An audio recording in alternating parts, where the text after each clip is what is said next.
thesis chapter, which is showing basically the different steps in the analysis that I did for this particular chapter. So you can see black boxes here, which represent data sets, and the white boxes represent different types of analysis that I'm doing on the data sets.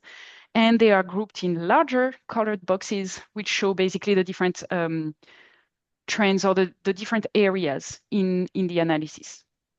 There's not really any need to look into detail at the graph, but the point that I wanted to make is that there's a lot of things going on in this analysis, and all of the different areas are all interconnected. So I'm not analyzing the data sets separately, but instead I'm doing an analysis and then using the results to set up the next analysis that I'm doing, etc.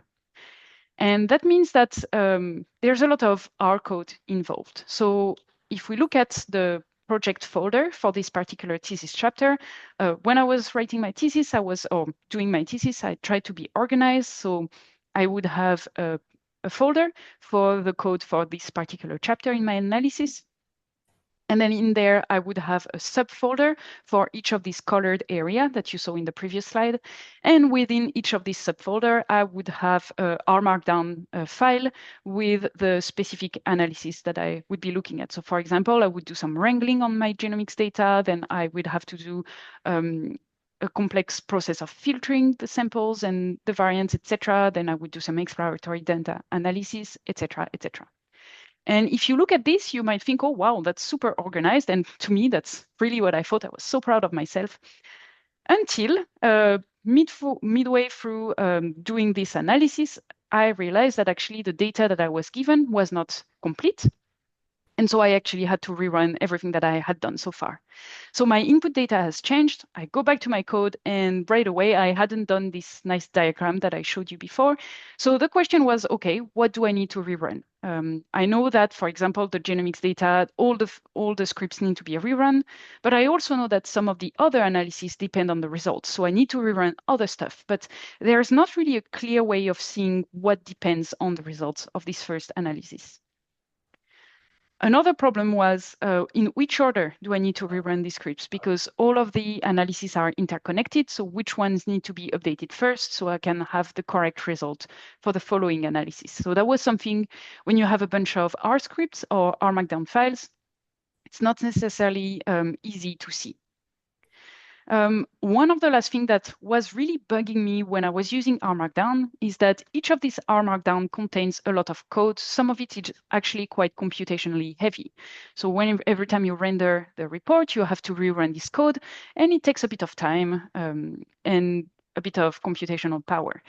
Sometimes I would render the report and I wanted to show it to my supervisors, and I realized there was a typo or there was an explanation that didn't really make sense that I wanted to update. So every time I wanted to change one line of text in my report, actually I had to regenerate the entire report, rerun the entire code, etc. So all of this made that my analysis was not super reproducible. So you could rerun everything, but you didn't really have information about how to rerun it, in which order, etc. And it was not very sustainable for me. Every time I had to rerun something, it was a bit of a headache. And basically, my R life changed when I discovered the targets pipeline. And basically, that gave me a solution to this problem of running complex analysis in R, is that you can actually turn your R scripts into analysis pipelines with targets. And maybe the word pipelines means something quite vague to you. It certainly did for me. And so that's hopefully what I'm going to show you, what it means during this talk. So just to give you a header or some spoilers about what target does. Basically, targets is a way of writing your scripts such that you write a script with different steps in your analysis, and targets automatically understands the dependencies between the different steps, between the input and outputs of your different analysis steps. Whenever you want to execute the code in your pipeline, there is one command line that you use to render all of your code. There is an automatic caching process, which means that whenever you're running your pipeline, all of the intermediary steps are saved, and you can go back later to the results. And there's also an automatic detection of changes either in the data that you're using for your analysis pipeline or the code that you're using. And so for me, the best way to learn about targets is through an example. And so what I'm going to show you for the remainder of this talk is an analysis, an example analysis of the Palmer penguins dataset. So if you don't know about it, it's a dataset that's publicly available through the Palmer penguins package. And it's basically a dataset that contains size measurements for 3 different penguin species that have been observed in Antarctica. And it's quite a nice dataset to do to make some examples, basically. However, if you are interested at the end of this talk and you want to learn more about Target, one of the things that made me really fall in love with the package is the fact that the author, Will Lando, has made an amazing user manual. And I found that the user manual was actually a really great place to get started. It takes you by the hand to develop your targets pipeline. And actually, it shows a lot of tips and tricks, but not all at once. So I found it's a very valuable place to start and to learn more about targets. At the second aside, as Christy mentioned, this talk is actually a repeat of a talk that I gave last year, which was about setting up reproducible data analysis projects in R. And I was showing basically how I use GitHub, RMV, and targets, etc. You can see here basically the different points that I mentioned during this other talk. And so this one is focusing on the targets part and expanding and talking about new things that I haven't talked in the previous talk. But if you are interested, there is a link to the slides and recording for this previous one. And Christy also added in the chat a blog post version of this talk, which also encompasses the content for the current targets slides that I have. In case you are interested and you want to reproduce what I've done, but you want to do it with a bit of explanation rather than just looking at my slides. Okay, so with that, let's get started and let's do some code. So you can imagine that as a statistician, what I get is I receive some data and I have a question that people want me to answer. So I have just received this Palmer penguins dataset and I want to get started on the analysis. So the first thing that I will do typically is open an R script and get started. I will import some packages, the tidyverse, the janitor package for data wrangling, etc. I will load in my data and do a bit of cleaning. So you can see here some code that full disclaimer, I was heavily inspired by the examples that are available with the Palmer penguins dataset.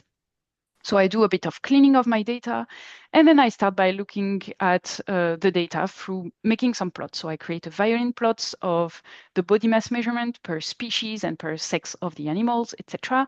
I make another violin plot, like the same one, but this time I show a different variable, I create a scatter plot, etc. So I don't know about you, but that's the way I get started with any of my analysis. I just open an R script and I start doing some things.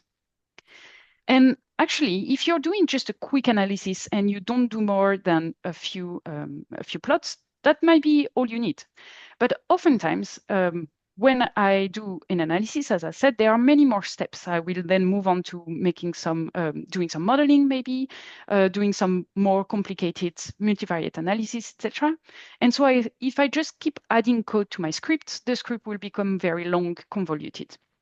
In particular, it will be really hard for me to look at my script and understand what's happening. And if I want to change, I don't know, some colors in a specific plot, it will be harder to be able to find where the code for the plot is in my script. The other thing is when you have an R script and you do it the Jenny Bryan way, you work on your script, then you close your RStudio session, that deletes all of the objects that you've created.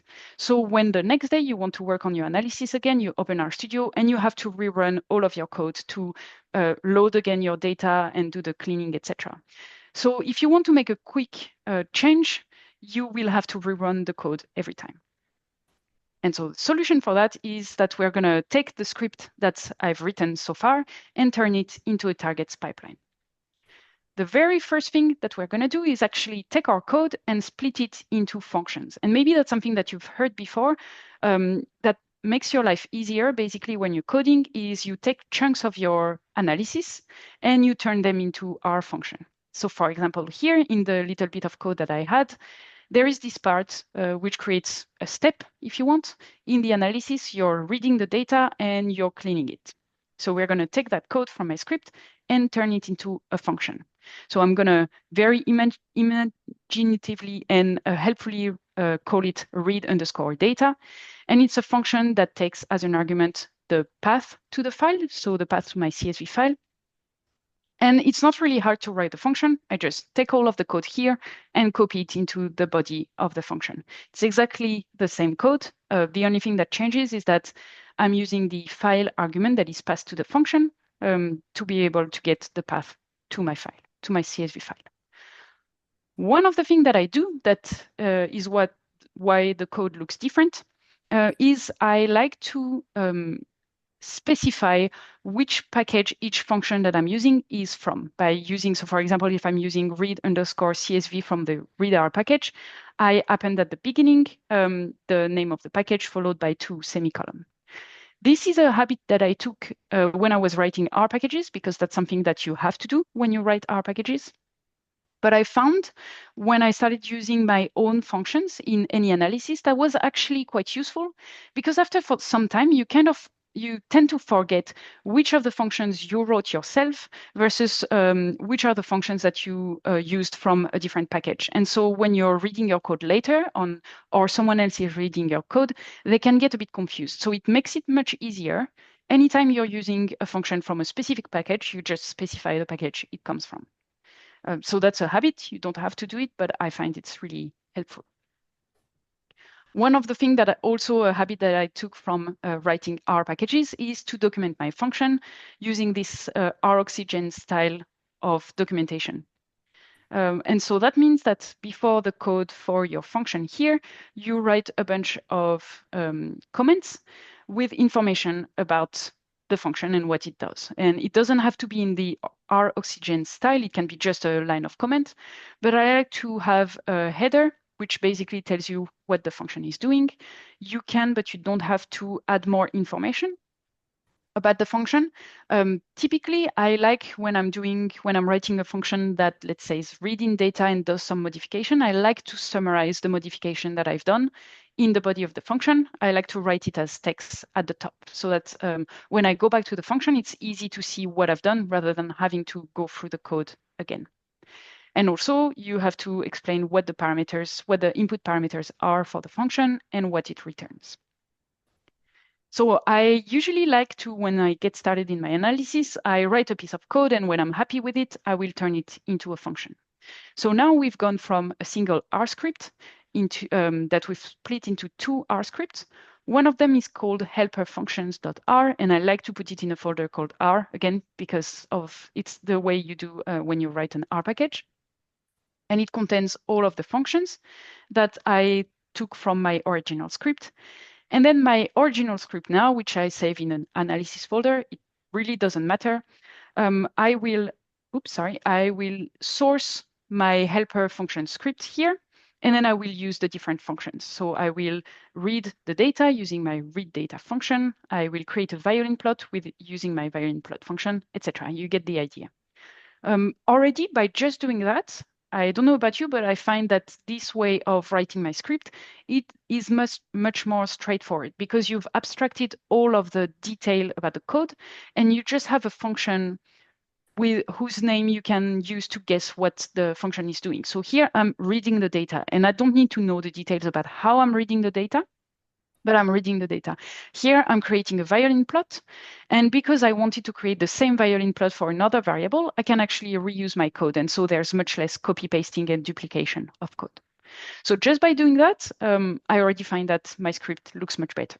But that's not the end, because we want to turn it into a targets pipeline. So in order to take our script and turn it into a pipeline, it's useful to notice the pattern that you have in the script. So at the top, you load your packages, you source your helper function, and then you have a series of steps. And that's what I meant by step in an analysis, is really the things that you could summarize with a function and that you could save to use for the next part of your analysis. So here, my first step is that I'm reading the data and I'm saving saving it into an object that I call penguins_df. Then another step of my analysis is I'm going to create a violin plot, and I'm going to use the penguins_df data frame in order to create this violin plot. And here, just to emphasize the pattern, I've decided to save my violin plot into an object because it's a ggplot, so I can save it as an R object to look at it later.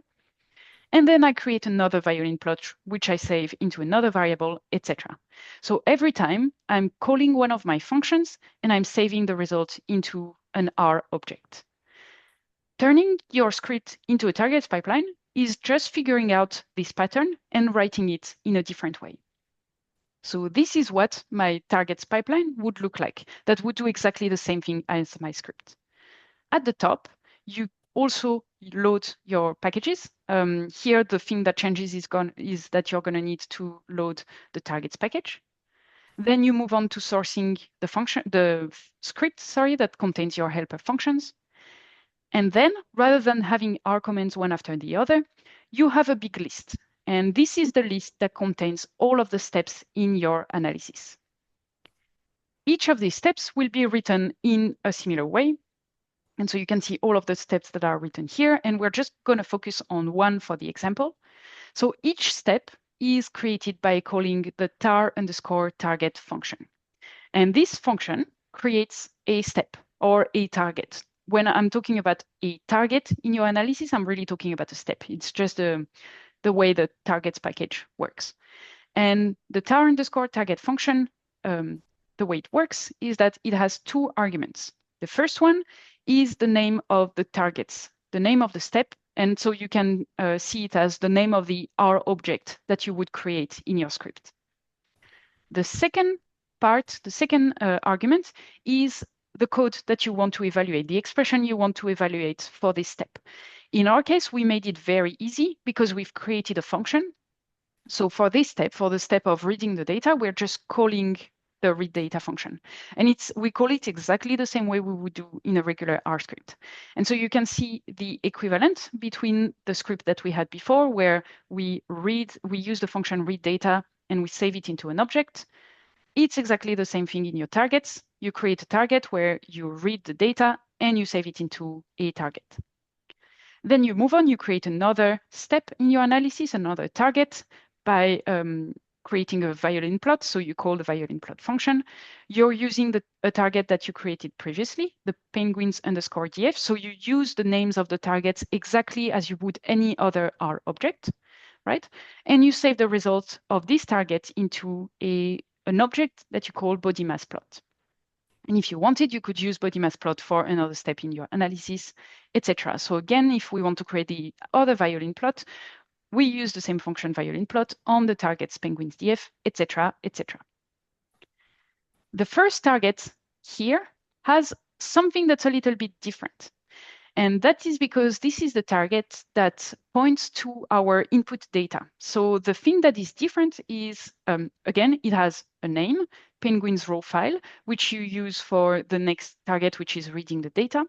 It has an expression. Here, I'm just calling the here function, which is just giving you a path to your CSV file.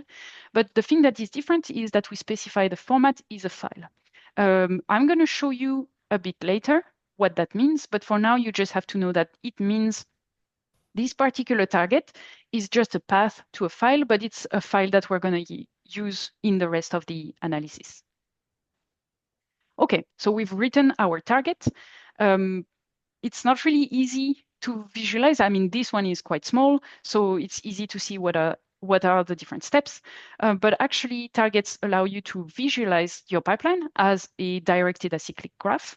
So in the console, you can run the tar_visNetwork function from the targets package, and you will see your target. It will actually generate an interactive plot where you can see your targets pipeline represented as this directed acyclic graph. In this graph, you have two types of nodes. You have triangles here, which represent functions. And you can see that these are the functions that we've written ourselves and that we've sourced with a source function. So we have violin plot, read data, etc. And then you have circle, and the circles are the steps in your analysis. They are the targets that we created with the tar target function. So you can see here there is the penguin raw file target, which is the one containing the path to our input data. And there is a target that's called penguins underscore df. That's the one that we use to read in the data. And you can see the dependencies. So the penguins df target depends on the penguins raw file target, and it's using the read underscore data function. Now, because I function in a logical way, I wrote my targets in the way that I see them in my head. So first you have the path to the file, then you read your data, you create your plots, etc. But you don't have to read them in order for targets to understand what's the dependencies. And that's because it's using the names of the targets to recognize the link between the different steps. So because penguins df in the code, it says that it's calling the read data function on the penguins raw file target, then targets understand that there is a link between these. Now, one of the points about this, one of the things about this plot is that all of the nodes, everything is in blue, and blue stands for outdated. It means that we've just created a target's pipeline, but we haven't run it yet. So how do we run it? And that's the really cool thing, is that again, in the console, you run the tar underscore make function from targets, and you will see some text that shows up. So what's going to happen is in your console, you're going to get messages that said, okay, dispatch target penguins raw file. And then when it's done, completed target penguins raw file. Then it moves on to the next target in the order that is logical based on the directed acyclic graph. So then it's going to dispatch the penguin df. So it will execute the step where we are loading the data. And then it's completed and it tells you in how many seconds this step was completed. At the end, it tells you that it ended the pipeline, and it tells you how long it took for the pipeline to run. And that's it. So now you've run your pipeline, but the tarmac function doesn't return anything. It doesn't show you any of the plots you've created. The only thing it did, or the thing it did, was to run the entire pipeline and save all of the results from the targets somewhere where it can access it. How do you access the results of your pipeline? Well, you can call in the tar read function, and you can give it the name of any of your targets, so any of your steps, and it will load in the results from that particular steps. So one of the steps was called bill underscore scatterplot, and it was the part where we are using a function to create a scatterplot of bill length versus depth. So if you use, again in the console, if you type tar underscore read with the name of your target, it will show you the ggplot that has been created. And so it's the ggplot that we created with this scatterplot of bill length versus bill depth. Okay, the really cool thing about that is if you've done that at the end of the day, now you close RStudio, you close your computer, and the next day you start again RStudio, the results will still be available because targets use some caching system, which means that the results are saved as files. So if you open a brand new RStudio session for the same project and you use tar underscore read bill scatterplot, it will show you again the plot. You don't have to rerun anything. Actually, if you want to visualize your pipeline again, you can, and you will see that the pipeline, the directed acyclic graph is the same, but now all of the nodes have changed color. They're all green, and green stands for up to date. Targets has seen that you've written some code for your pipeline. You've run the pipeline, you've executed the pipeline, and there has been no changes made between the time you ran the pipeline and when you're looking at this graph now. So all of the results that are cached are up to date with the data and the code that you provided for the pipeline. And if you try to rerun the pipeline again, so you use tar make, there's nothing preventing you from doing that. And targets will recognize that everything has already been run. There's been no change. So it's just going to skip everything. And at the end, it's going to tell you, I skipped the pipeline. And so it took no time at all to execute the tar make command.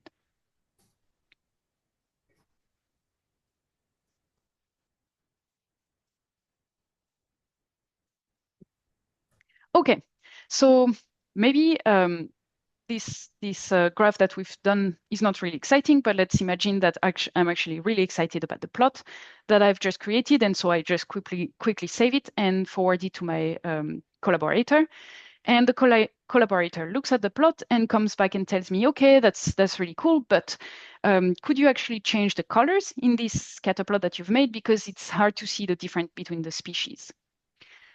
Now, again, this seems like a very trivial example, but a real world example would be that I have my very long and complex analysis, and I've done some final plot. I'm showing it to my collaborators, and they want me to change something at the very beginning. Now, if I just had an R script or several R Markdown files, it would mean that I would have to rerun everything. But here, actually, with targets, it's super easy. I'm going to open my helper function script, and I'm going to go to the function that creates this scatter plot. And you see here towards the bottom that I'm using a certain color palette to represent the difference between the species. So I just change the name of the palette that I'm using. I'm going from the set2 palette to the set1 palette. If I look at my pipeline using Tarvis network, you will see that some of the pipeline is green and some of the pipeline is blue. So just by making a single change in the code, targets will look at what has changed, and it will recognize that the read data function hasn't changed, the violin plot function hasn't changed, my input data hasn't changed. So there's really no need to read the data again, or there's no need to recreate these two violin plots. However, there has been some change made in the code for this plot bill length depth function. So now it's out of date because the last time we ran the pipeline, the code was different. And that means that this bill scatterplot target has also potentially changed. So it needs to be rerun. So now if I run again tarmake to execute the pipeline, you will see that it's going to skip the targets that are already up to date and that don't need to be rerun. And it will only rerun the bill scatterplot target, which is the one that's out of date. And now if I read again the result of this specific target with tar_read, I get my plot, which is the same plot, except that the colors have changed, and it probably makes it a bit easier to see the difference between the species. So again, this is a very trivial example, but you can see the advantage when you have a very complicated pipeline and you want to change one little piece of it. You don't want to have to rerun the entire analysis. So targets make it really easy to detect changes in the code that you have and will only rerun what needs to be rerun and nothing more. Okay, now something that happens much more than you think when you're doing statistics is that you can imagine that I receive an email saying, oh, oopsie, we realized there was a mistake in the original data file. Here is the updated spreadsheet, so the updated CSV. Could you rerun the analysis with this version? And it sounds like a kind of a joke. It happened to me several times, including when I was writing my thesis, and I really didn't laugh at the time. But here we're going to take the simple example. The data has changed. So what I would do in that case is I would take the new CSV file and I would replace my older version with the new version. And now if I look at, I do nothing else. I don't touch any of the code for my pipeline. I just change this CSV file. Now, if I rerun Tarvis network to visualize my pipeline, you can see that automatically targets has detected that the input data file has changed. The reason why it detected it is because when we wrote the pipeline, we added this little argument at the end of the first target, format equal file, which means that target knows the path it's looking at is the path to a file that we're using. And so every time it's checking the status of the pipeline, it's going to look at the content of the file and assess whether it has changed since the last time the pipeline was run. Now it has detected that the content of the CSV file has changed. Therefore, all of the targets that depend on the CSV file data will have to be rerun as well. And so I see that I have made a change to the data. I can use tarmake to rerun my my targets pipeline, and then I will get the updated plots with the new version of the data. Okay, as a little bit of an aside, where should you write your target script? So whenever you're writing an R script, you can put it pretty much wherever you want. So I always, when I'm working in R, I'm always using the RStudio project concept. So I have a folder, one directory for my analysis. And then the thing that I like to do is write my script, my R helper functions in a R folder. I like to write my analysis in an analysis folder, etc. But it really depends on your preference and how you like to work. With targets, by default, the package will assume that you write your analysis pipeline in a file that is called _targets.r, and that it's located in the root or the main directory of your project folder. So by default, the function should be, the script should be exactly with this name in the main directory of your project. But it doesn't need to be this way. So if you want to choose a custom folder in which to put your pipeline, so again, I like to put it in the analysis folder so that I know this is where the big scripts for my analysis live. Or if you want to change the file name, you can easily do that. You just need to specify a configuration for targets. And maybe if you have worked with Quarto before, you might be familiar. Actually, I'm sure there's a lot of other packages that use the same concept, but you might be familiar with the case of using a YAML file for specifying configuration. If that sounds like complete foreign language to you, no problem. There's actually one thing that you need to do. When you're setting up your project, you have to run one command from the console. Again, you make sure that you are in the main directory when you're running this, this function. And that's the tar_config_set function from targets. This is the function for which you are, to which you're going to say, what's the script in which your targets pipeline lives, and what's the store. You don't need to worry too much about the store. The store is basically the folder in which targets is going to cache all of the results from your pipeline and is going to store the state of all the metadata, so the state of your pipeline, etc. So let's say, for example, that I'm happy with calling my targets pipeline _targets.r, but I wanted to save it into my analysis folder. Then for the script argument, I'm going to say it's analysis, and then it's the name of the file is _targets.r. For the store, what I do is I always copy everything from my script and I just remove the .r, and that's what I use for the store. What this is going to do, oops, sorry, didn't mean to copy. What this is going to do is going to create a _targets.yaml file in your main directory, which is, again, this YAML configuration for the targets package. And this is what the targets looks like.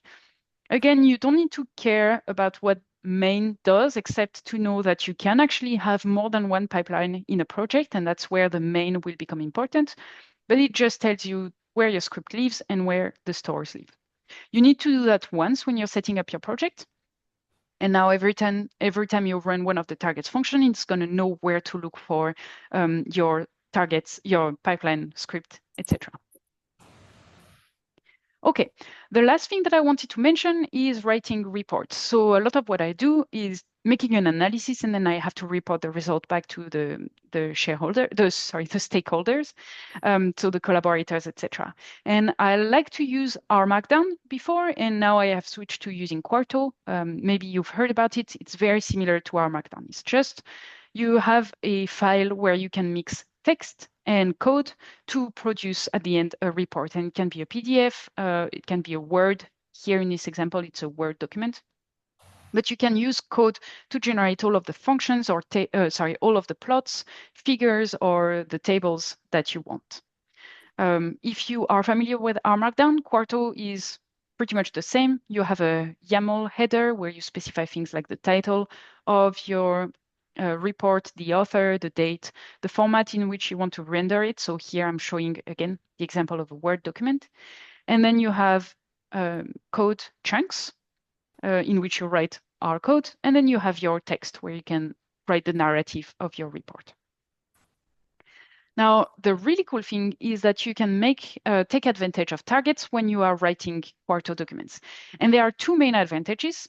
One is you can read the results from a target pipeline inside the report. And this is answering one of the comments that I had at the beginning, where I was a bit annoyed when I had a very long report with a lot of computationally expensive steps in there. And I wanted to change one thing in my report that had nothing to do with the code, but I would have to rerun everything to render the document. By using Quarto and targets together, this is no longer the case. So when you're rendering your report, when you're generating the report, you actually have no computation that is involved. The computation is done when you're running the pipeline, but then the results are saved and you can just use them in your report. The second thing that is really cool is that you can add the fact of rendering the report as a step in your pipeline. And targets will understand which previous steps, so which previous targets are used in your report. And it will make sure that whenever you're running the pipeline, the end step is generating the report. And so the report is always up to date with the results that you have. Because I don't know if that ever happened to anyone else, but there are definitely times where I have rendered the report and then I realize later that maybe I didn't do the copy paste or I didn't rerun something that should have been rerun and the plots, for example, are not up to date. So how to do that? It's very, very simple. So first, I'm going to show you how to use the targets pipeline results in a Quarto document. So here you have your Quarto document, and I stripped it down so that you can see just the setup code chunk, and you can see a code chunk where I'm supposed to create a figure. So first thing is that we're going to make sure that the report sees the project root directory. And again, it comes back to the fact that targets always relies on being at the target in the root directory to be able to see the target pipeline script, etc. So what we do is we add this line of code here. We set an option for the netar package where you're saying the root directory is here. And again, maybe, sorry, I haven't mentioned that. I'm using the here package to point all the time to my to the main directory in my project.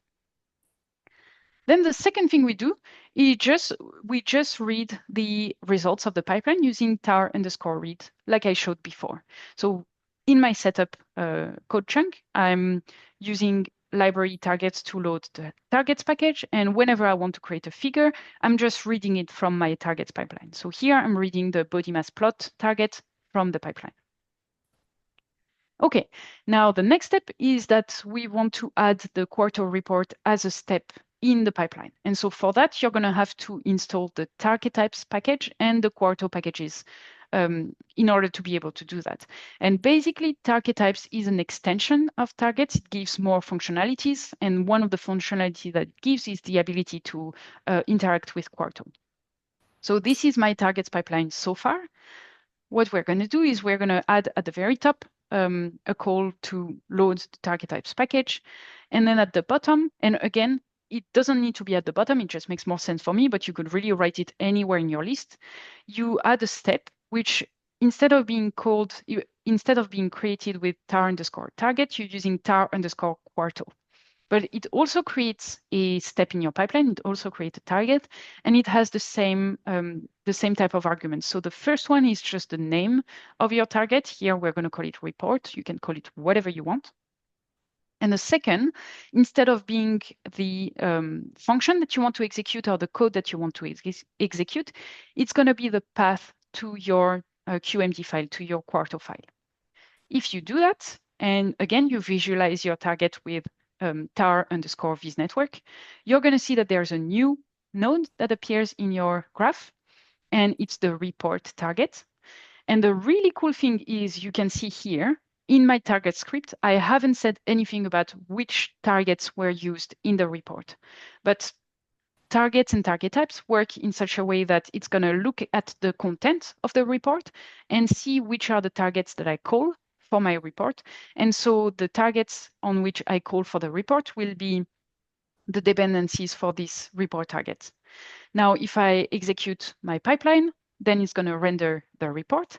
And now I know that my report will be up to date with all of the previous computation. And if I change anything on in my pipeline or in the code that affects one of the plots that I'm using for the report, then the report will be detected as out of date, and it will be rendered again the next time I run my pipeline. Okay, that was a lot of information, but I hope some of it made sense. And in case you want to learn more about it, as I said before, there is the blog post version of this talk, which basically shows you how I create this targets pipeline, but with more detail if you want to follow step by step. And again, I really emphasize that the targets user manual is a nice place to start as well. It's really well done. And so it makes it easy to try to build your own little pipeline to get started. If you prefer a different format to learn, I found that the Carpentries Incubator workshop on Introduction to Targets was also really nice. So maybe if you want to learn, but in a different way, that would be a nice place to go. And finally, if you're really keen on building reproducible analytical pipelines and you want to learn about targets, but so much more, I highly encourage you to look at Bruno Rodriguez's book, Building Reproducible Analytical Pipelines with R, which is really interesting. And on that note, thank you very much for your attention, and I would be happy to answer any questions. Thank you so much, Olivia. I know I personally have, sorry, I've just been, I know I personally have a lot of questions for you because since your last talk, I was actually, I've started using it and hence have lots of questions, but I might just leave it to the floor to start with. I can see someone's already posted a question in the chat, so I might just read that out. So, Dion's asking, thank you for an amazing talk. I'm wondering if you can use targets with Shiny. The aim here would be to track dependencies between functions and objects. Do you have any expertise or know of anyone doing that at all, Olivia?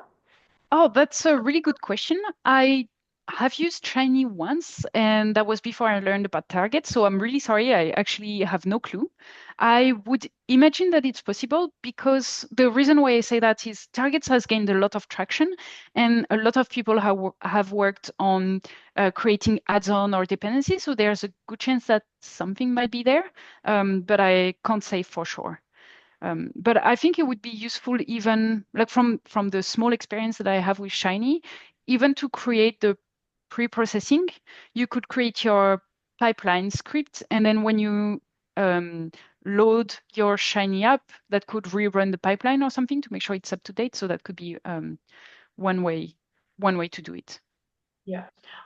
I'm fairly sure I've seen examples because I do a lot of Googling on targets. I'm sure I've seen examples that integrate with the Shiny app. Yeah. That's And there's awesome. another question. Thank you very much for your amazing talk. Has anybody implemented the targets approach within Databricks? Ooh, that is a good question. I also do not use the Databricks. Um, I don't know. I haven't really heard about that, but it again, I have a suspicion that it might be something that other people have worked on. I'm not sure it would be in the main targets package, but maybe someone else has done something as an add-on. So that could be a possibility. But sorry, again, I don't know about that. And another question from Tiffany. Feel free, guys, to come off mute and have a chat. So the DAG shows the stem as a circle and the function as a triangle. What's the difference between the stem and the function classification in the example? Oh, yeah, that's a very good question. So we can look at it here. So basically, the functions are going to be anything that you call that any function that you have written yourself, either that you source using the source function and you have it in a separate script, or that you write at the beginning of your target script. But it's any piece of code that, like any function, any R function, whereas the stem are really the steps in your analysis that you created using tar target function. So I don't know why they call them stem, but I would call them step or target. But it's really everything that you have written using tar target or like tar quarto, etc. So that would be the steps in your analysis. And I hope that makes sense. Fonty, I can see your hands up. Thank you, Olivia, and thank you, Kirsty, for organizing this. The whole time I was listening to the talk, I'm like, man, I wish I implemented this for so many of my work. And I was wondering if you have any tips or practical tips on like how to convert existing workflows into targets pipelines. Yeah, that is a very good question. I had exactly the same thing. I learned about targets right after finishing my PhD, and I was like, oh, I wish I had known that during my PhD. That would have made it so much easier.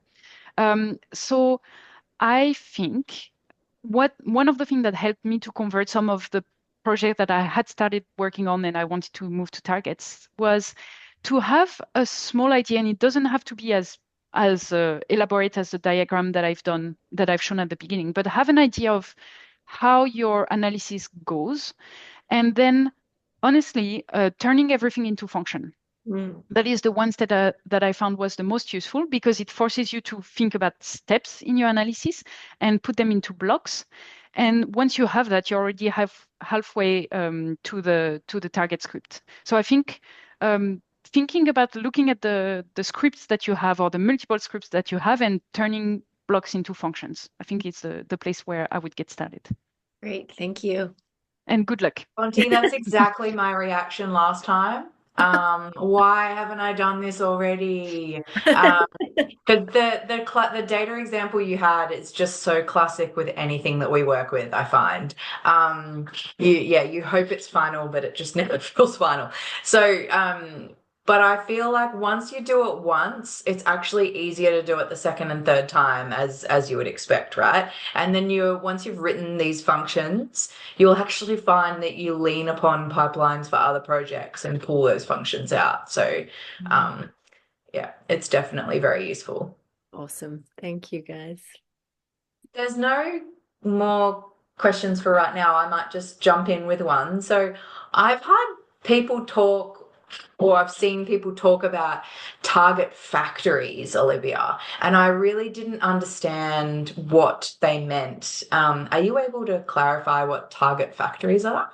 Yes, that is an excellent question, and I am so happy you asked. And now, if you will indulge me, I will do a little bit of self-promo, because the reason why I learned about the targets pipeline, the targets package, is I wanted to do for one of my projects, create, here we go. I wanted to create something to be able to compare multi-omics integration tools, which is absolutely not relevant for anyone here. But basically, it was writing an R package where the outcome would enable people to make pipelines, to make targets pipeline. And so one of the things that you do when you write a targets pipeline is you make a series of steps. But if you want to repeat the same analysis several times, you will realize that actually you always create this same series of steps. So for example, for the example of multi-omics integration, I work always with the same 3 files that I need to import with the same functions. And so if I wanted to repeat my analysis with different data sets, I would copy again these same targets again and again. So what you can do is you can create a function that you would call in your list. So instead of writing tar underscore target, etc., you would call this function, and the function would return the list of targets. So it's a meta function, and I have an example, one of the examples here, I think. Oh, actually, maybe here it is, where, so in my pipeline, rather than using tar underscore target, whatever, I would call transformation dataset factory, and it would automatically create all of these steps in my pipeline. So you would just feed in the data set then, the data set object as the first object, and a few other maybe specific things. Exactly. Yes. And then, that's very, very useful to understand. Yeah, it's a game changer, because, for example, one of the things that I do there is always running a PCA on each of my datasets. So I don't want to copy it 3 times. I just create this factory, and then I call the factory instead of using tar underscore target, and it automatically generates a large number, or as many as you want, targets that are predefined. Awesome. Thank you so much. I can see there's a question here from Isabel. So she's asking if it's possible to set a file as a step, i.e. clean data.r, fitmodel.r, instead of individual functions. So how deep do you set your targets? Oh, that's a very good point. So actually, in the targets manual, there is either a section or a paragraph about what's a good target, like how big does it need to be, how small does it need to be. One of the things that I try to balance is I want a step to be something meaningful, so that when I read the results, like granular enough so that I can have access to all of the intermediary results from my pipeline, but also big enough so that if I skip it, then it saves me enough time. Here, running an entire R script as a step kinds of defeats the purpose in the sense that you can't access any of the objects created with, for example, clean_data.r. That being said, maybe that you don't care about them. Maybe you only care about creating the product, the CSV file at the end of your clean data. And in that case, that would make sense. And if you want to do that, in the expression here, you can just use the, I think it's system function, or there's a function that you can use to run another R script. So you could definitely do that. But usually I like to have, I really go from writing this little script and turning each of these steps that I've created into targets. So I do one thing at a time, basically. I define one of my targets as doing one single thing, like reading the data or generating a plot. And I don't like to make one target do multiple things, just because I like to have access to the results. Good point. Including the lower utility functions. Yeah, sometimes when there are things where you really don't care about the intermediate output, then you can chuck all of that into one target. So you get only the result that matters. I hope that makes sense. Yeah, thank you. And then is there a good resource to learn about target factories? Yes, I can actually look that up and forward that to you, Chris, if you want. I'm not sure I would be able to find it right away, but yeah, definitely. When I learned about target factories, there was one place where I was going to check an example, basically, and that helped me a lot to write that. So I'm happy to share that along. We might put that as a comment on the YouTube recording and a comment in the meetup page then when we've got that link. Great. So a question for you from me using this practically now. I have a pipeline that I run weekly. It gets data from a REDCap database. It does a whole lot of summaries, and then it produces 20 different Flex dashboards. And then I email those dashboards out to a whole lot of people on a weekly basis.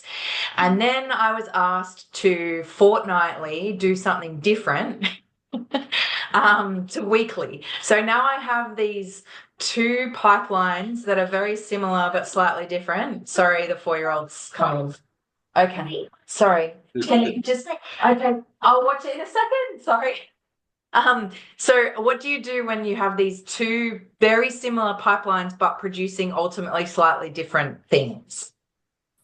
Ah, that's a good point. So actually, it's something that I've had to figure out recently, or I struggled with recently, because when your pipelines become very, very big, sometimes it makes sense to split them into two. And so what I do, so if I have the case where I have two different pipelines, one of the things that you can do is as an input for your second pipeline, you can use the object that the first pipeline has created. And because it's an input file and it's an RDS file, the second pipeline would recognize if something has changed on the first pipeline. I don't know if that makes sense. So targets will save all of the intermediary results as RDS files. And so you can use this RDS file in a different pipeline. And that would allow you to kind of link them pretty much. I know also have like the work that is exactly the same for the two pipelines as one target, and then like one target pipeline, and have the final bits at the end as a different pipeline. That could be a way. Yeah. Yeah, because I've been playing with having different pipelines. So you know how you had that set the configure. You can configure different ones in the same project is what I've been playing with. Yeah, anyway, I was just wondering if you had a workaround. That's really useful. Thank you. Yeah, so that's exactly what I do. I have my several, so for anyone else that was here, so when you create this underscore target.yaml, you can have more than one pipeline and you would give it names. So I do often do that. And the two workaround that I have is my first pipeline either would save the results as CSV file, and then I use them as input for my second pipeline, or they don't even create anything special, but my second pipeline, we use the RDS files saved from the first one as input data. So that could be, yeah, hopefully that can make it work. Do you happen to have any examples on GitHub of your targets work, or is it all kind of hidden behind a work GitHub? It's all hidden because it's all data that cannot be shared, but I would be very happy to make one. So in the blog post, I'm showing an example. So this Palmer penguins analysis, I created a GitHub repository with that. So I would be very happy to make an example where I have two pipelines. And yeah. Yeah, that'd be really useful because I feel like I haven't set mine up properly. Sounds good. I have to destroy it all the time before I can run the new pipeline. Oh, okay. Yeah. So I don't think I have it set up right. But that's just my workaround. Okay. Well, in the interest of time, because it is past 2:00, thank you so much for joining us again and enlightening me again and everybody else for the first time. I love targets and I think it's so useful.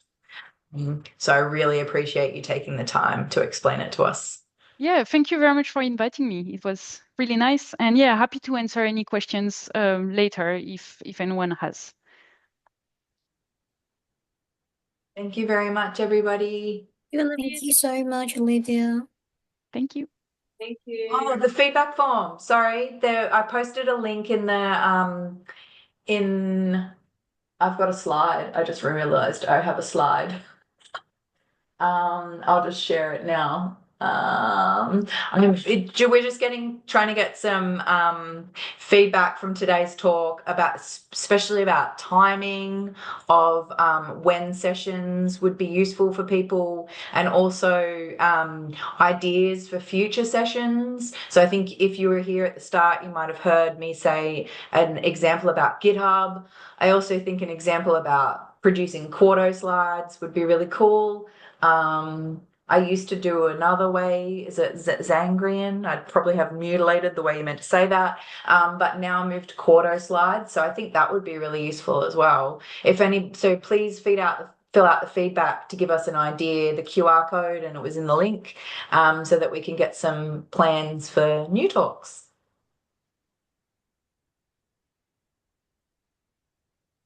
Great. Oh, thank you very much, everybody. Enjoy your Monday. Thanks, Christy. I better go watch the YouTube video that my daughter was trying to show me. Yeah. Thank you very much. Have a good day. Bye. Thank you.